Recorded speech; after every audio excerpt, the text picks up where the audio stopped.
They're suing me for something I didn't do. It's just the most bullshit thing. And I literally had to pay them a lot of fucking... Here's the thing about Jake Paul and Netflix, because this situation just exploded into something far bigger than anyone expected. And I'm talking about a full-blown legal war that's about to get extremely messy. Jake Paul has now been hit with a lawsuit from Netflix, and all of this went down right after that brutal loss against Anthony Joshua. And let me tell you, I watched this entire situation unfold in real time, fully aware of what it was supposed to be, how it was marketed to the public, and what it actually turned into once reality hit. This wasn't framed as some random exhibition, a novelty bout, or a celebrity boxing sideshow meant purely for entertainment. This was sold aggressively as the real deal, as legitimacy, as a serious step into actual boxing. And the gap between that expectation and the reality people witnessed wasn't just disappointing, it was absolutely devastating, exposing cracks that can't be ignored, smoothed over, or spun away now that the consequences are catching up fast. That Gervonta Davis was being very difficult to work with and Netflix was just waiting for. Now, let's talk about what Netflix actually put together here, because the scale of this entire thing was massive by any standard. This was being positioned as a true Netflix heavyweight event, streamed globally to millions of subscribers all around the planet. And it was being sold as serious, legitimate boxing, not influencer nonsense, not a charity exhibition, not novelty rounds where nobody really gets hurt. This was Anthony Joshua versus Jake Paul on Netflix, staged in a real professional arena, with actual judges scoring every single round, doctors closely monitoring both fighters, cameras capturing every angle without missing a moment, and full heavyweight championship-level presentation from start to finish. The production value alone told you exactly what they were trying to accomplish here. This wasn't casual experimentation. This was Netflix stepping forward and effectively saying, we belong in the boxing business. We can compete with traditional broadcast platforms, pay-per-view giants, and legacy networks, and we're going to prove it with one massive, high-stakes event that looks, feels, and operates like the real thing. We think he broke his jaw. He's fine. We met with Netflix afterwards. He took a shower. He drove himself to the hospital. A broken jaw is very common in sports, particularly in boxing or MMA, and I think the recovery time from the... And Jake walked into that arena like he owned the entire sport, like he was the undisputed king of confidence, acting as if he was built differently from every other fighter out there.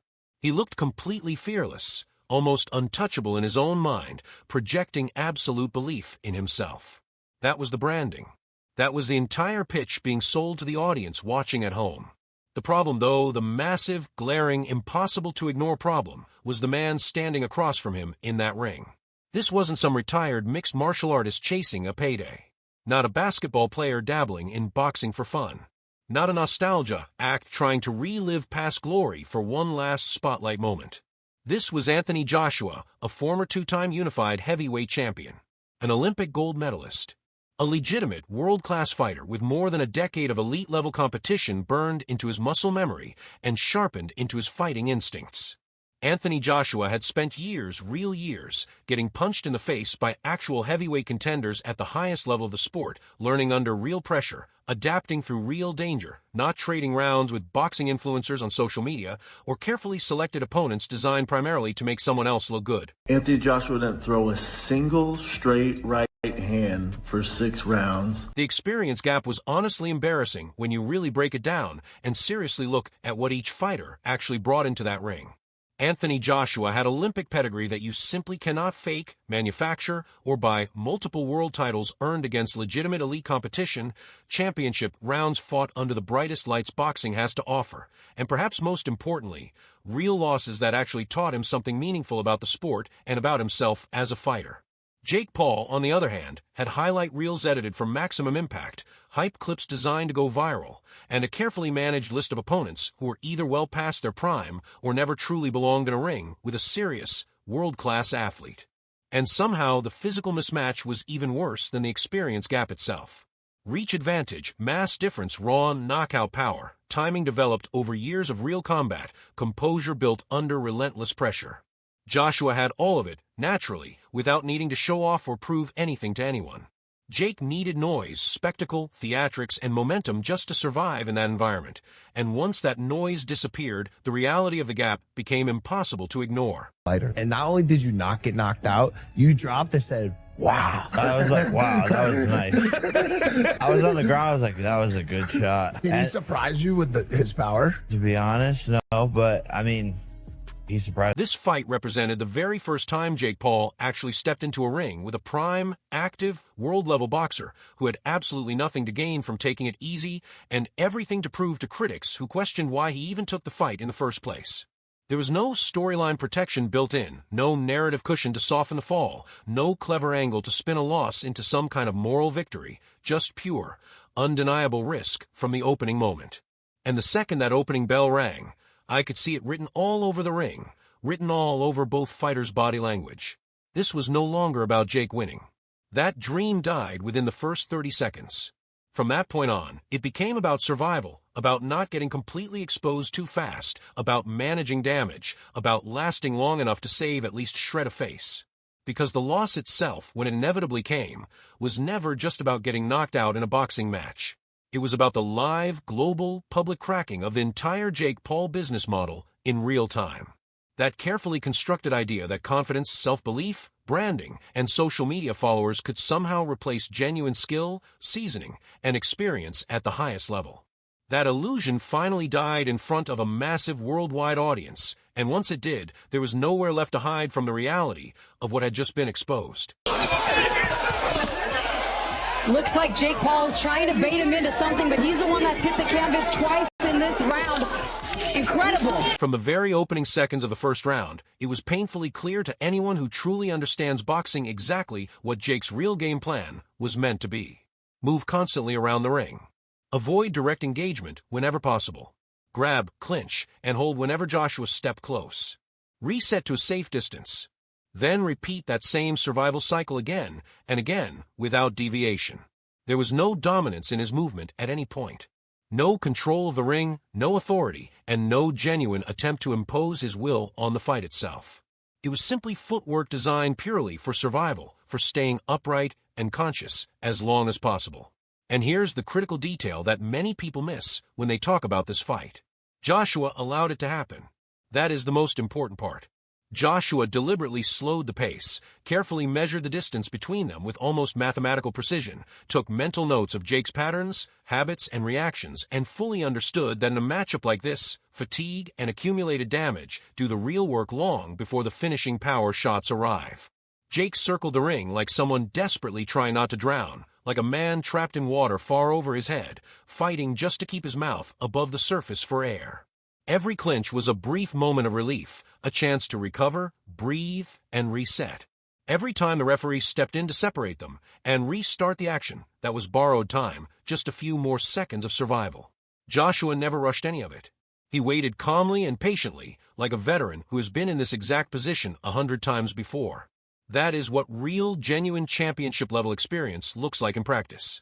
When you know for certain that the other man is burning massive amounts of energy just to exist in the ring with you, just to remain upright and conscious, you let him exhaust himself completely while you stay composed, fresh, and in control. I love this shit, and I'm going to come back and get a world championship belt at some point. Are you surprised you went 6 rounds with the former 2-time unified heavyweight champion? Honestly, I'm not surprised. I just got tired, to be honest. It was just so... Then the 5th round unfolded, and that's when everything completely collapsed for Jake in a way that nobody could deny, excuse, or spin into something remotely positive. 2 knockdowns in a single round. Not from chaotic, wild exchanges where anything might happen. Not from lucky punches or flukes, but from pure, relentless accumulation of damage. From balance completely disappearing. From defensive technique unraveling visibly in real time. From legs stiffening, heavy and unresponsive. From breathing growing labor desperate and shallow. That round stripped away every single illusion, every piece of the carefully curated image Jake had built. He wasn't unlucky in that round. He wasn't the victim of bad judging or questionable refereeing. He was simply, undeniably, completely outmatched by a far superior fighter. By the time the 6th round began, everyone in the arena and everyone watching at home already knew exactly what was coming. It was inevitable at that point. One clean, perfectly timed power shot from Joshua, delivered without theatrics, without controversy, without debate over legitimacy, just pure physics, raw force meeting flesh in a way human bodies simply cannot withstand. The referee stepped in and stopped the fight because there was absolutely nothing left to prove, no reason to allow it to continue.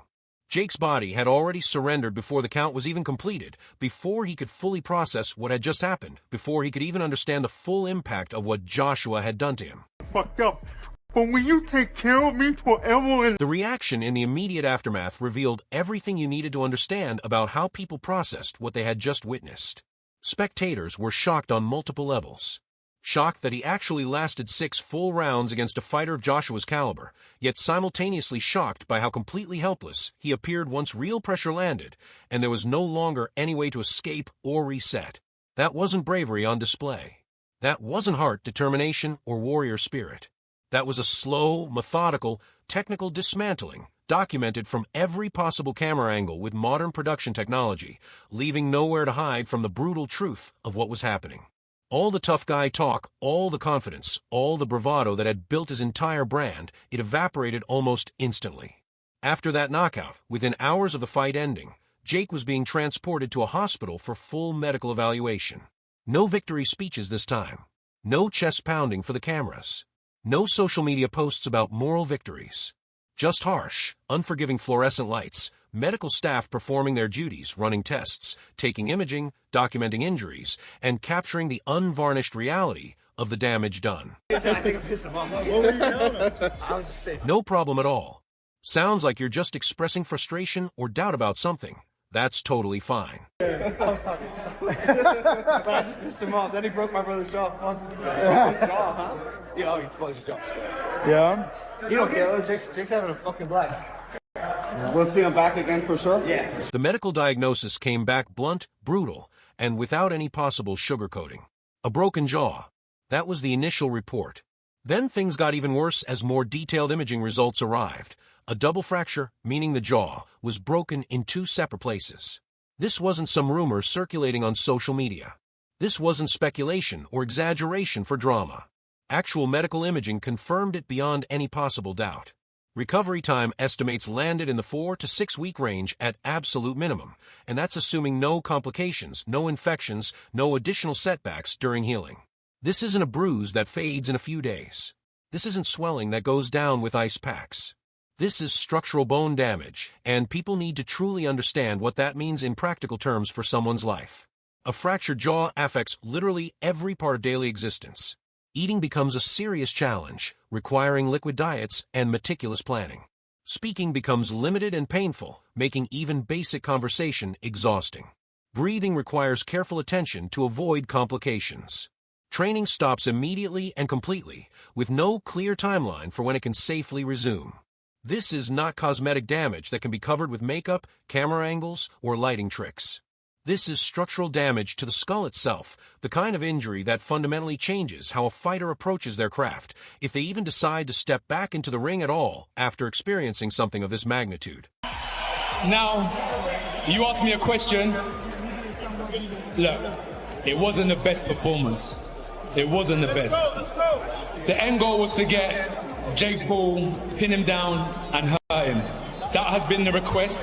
But Jake being Jake, true to form and fully consistent with his brand, he immediately tried to spin it all into content.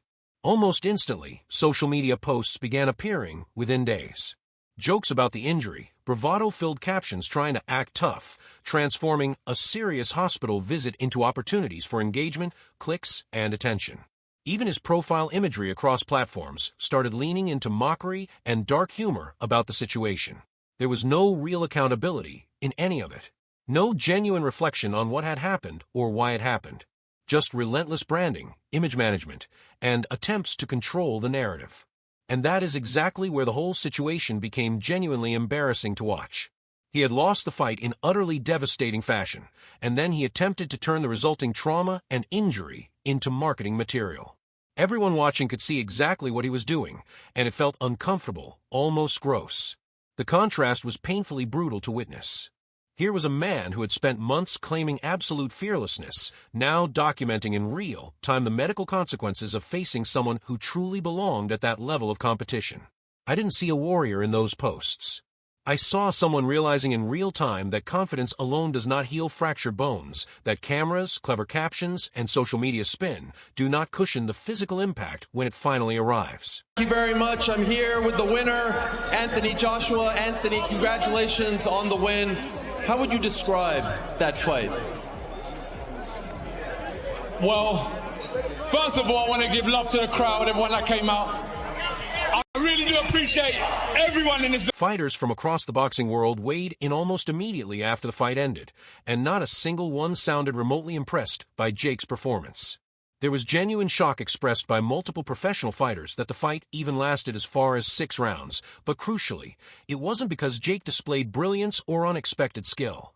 The shock came from the fact that Anthony Joshua never had to leave second gear, never had to dig deep, never had to reveal his full championship-level capabilities. The consistent takeaway from fighter after fighter was brutally simple and damning.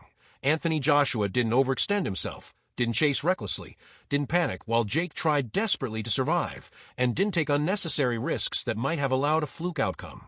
He waited with infinite patience, adjusted his approach when necessary, and finished the job precisely when it became convenient and completely safe to do so. That detail mattered enormously to how fighters evaluated the performance. The notion that Jake somehow pushed a legitimate champion to his limits, that he tested Joshua in any meaningful way, completely evaporated under even the most basic technical analysis from people who truly understand elite-level boxing. It's a civil lawsuit, and it's just allegations. It's not criminal. Then the money talk completely took over the conversation, because with Jake Paul, it inevitably always circles back to money eventually.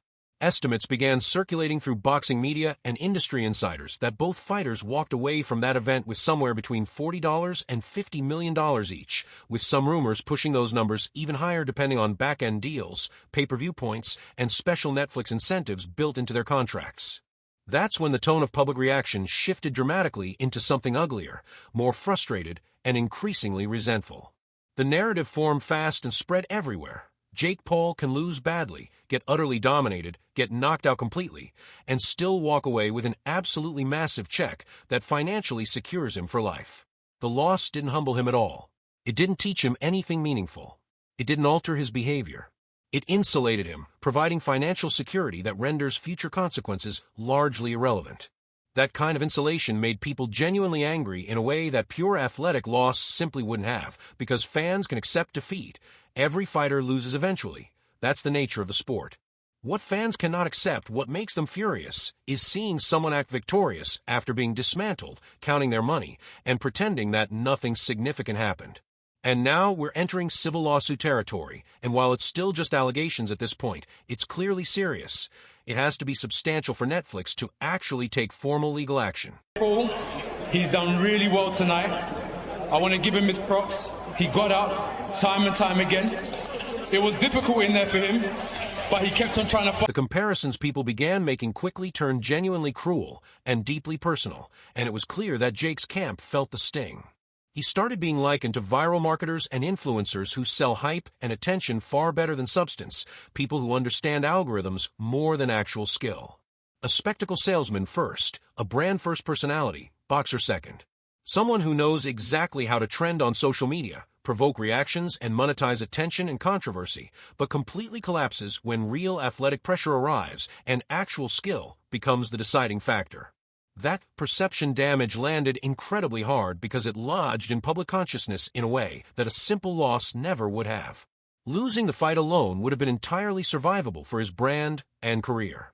But losing, and then immediately trying to spin it as some kind of moral victory or strategic win, pretending it proved something positive about him, made the entire sequence unbearable to watch for vast portions of the audience. Anthony Joshua had some class and, apologized to me. Did he really? Yeah.